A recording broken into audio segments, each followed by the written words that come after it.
অন্যতম নেতা আপনারা জানেন নাসিরউদ্দিন পাটোয়ারির উপর এবং সেখানে থাকা জাতীয় ছাত্রশক্তির সংগঠক আলিফের উপর এবং সেখানে আরো কয়েক ডজন লোকের উপর তারা সশস্ত্র হামলা করে এবং সেখানে থাকা তাদেরকে আহত করে এবং যার পরিস্থিতিতে আমরা দেখেছি যে সেখানে আমাদের জাতীয় ছাত্রশক্তির একজন সংগঠক আলিফ ওর চোখ নষ্ট হয়ে গিয়েছে এবং সে বর্তমানে জাতীয় চক্ষু ইনস্টিটিউশনে চিকিৎসাধীন অবস্থায় আছে।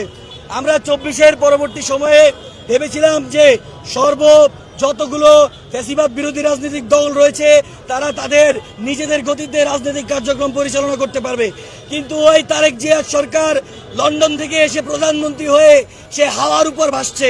সে ভাবছে এই দেশটা তার নিজের বাপের ঘোড়া, অর্থাৎ আগে যেমন আমরা দেখেছি হাসিনা ভাবতো তার বাপের দেশ, তারেক জিয়া এখন ভাবছে এটা তার বাপের দেশ। সে এবং তার দল বাদে আর কেউ রাজনীতি করতে পারবে না। আপনারা জানেন যে এই হামলার পরে আজকে আমরা হবিগঞ্জে বিক্ষোভের সমাবেশ ডাক দিয়েছি।